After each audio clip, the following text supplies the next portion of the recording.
Hi, my name's Steve Barrett. I'm the editor-in-chief of PRWeek. Delighted to be here with Gary Grates, who's a principal at W2O Group. But for the purposes of today's conversation, he's leading a commission along with Keith Burton from Brunswick Group at the IPR, talking about internal communications. Gary, welcome. Thank you.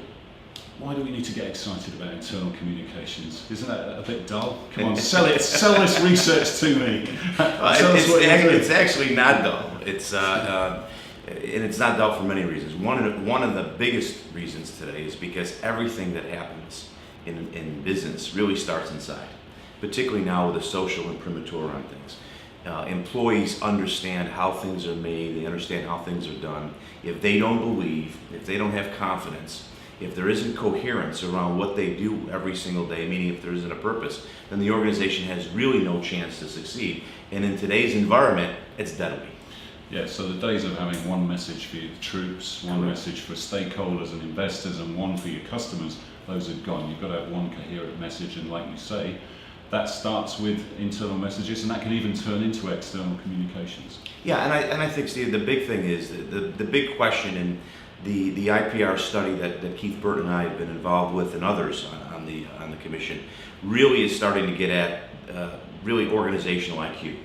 And I think what we've learned from going after these 10 companies that we've talked to, 10 global organizations, in addition to key practices that we've pretty much codified, what we've learned is it's really about how smart do you want your employees to be. And so it does start with content, but it's much more than content. It's environment. It's the way leadership basically engages people into the organization. It's the collaboration and the integration that people now have to have in terms of devising, basically commercializing the innovation. So it's everything that the organization is doing inside. So it's not your father's Oldsmobile, so to speak, as it relates to internal comms. It's much broader than that. All right, so you've done the first part of the process where you identified some best practice looking at 10 exemplars. You're now sort of going to lead the second part. Tell us a little bit about that, and then tell us what the third part is and what the end game is. What are the outcomes, and how do you hope this to improve practice? Well, the first part was best practices, right? And as I said, we've codified those. The second part is based off of a premise that we felt for a long time that one of the biggest challenges for CEOs is organizational clarity. How do you break through every day in a climate where people are bombarded with information, totally distracted, have a tremendous amount of platforms in which they're interacting with? How do people basically understand what the strategy is, what their role is, and how do they correlate that and calibrate it to the marketplace? So the second study is going to dig deep into this whole idea of organizational clarity. What can organizations do to keep people engaged and focused and hopefully doing the right things, particularly when you get to these large global enterprises, hundreds of thousands of employees? How does that happen?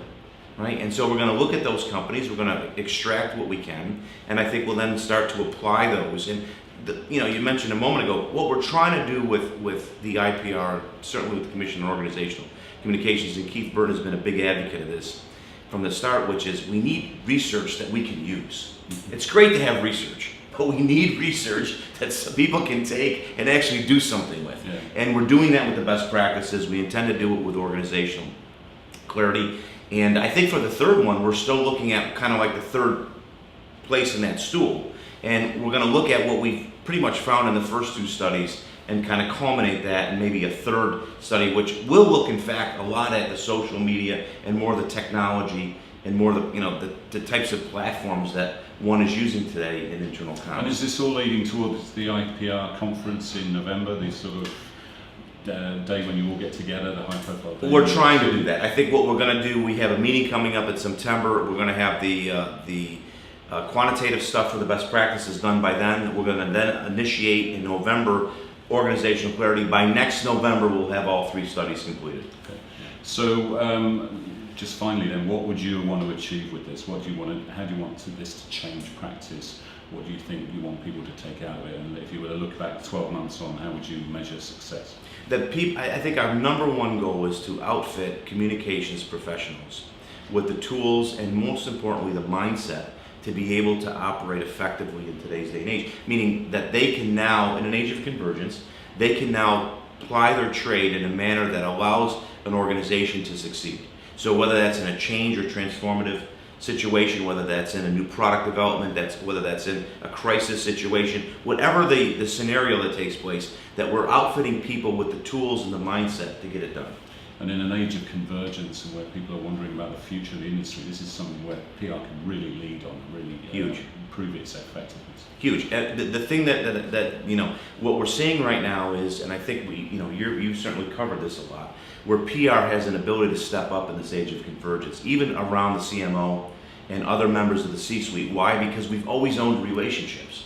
All this does is burnish that, but we have to practice it. So I think that the big thing for us is to look at communications and to look at what we're doing every day to say we can step into that void that now exists around convergence. We can look at relationships. We can look at the way people, in fact, interact with information, and we could actually be of huge value to the organization going forward. But it's not a given. I mean, that's just the point. We have a point in the best practices study that says, it talks about a seat at the table. It's not having a seat at the table. We have it. We got to keep it. And if we don't do these things that we're talking about, we'll lose it. Okay, we'll look forward to seeing the second part and the final outcomes, and good luck with it. Very good. Thanks, Gary. Thank you.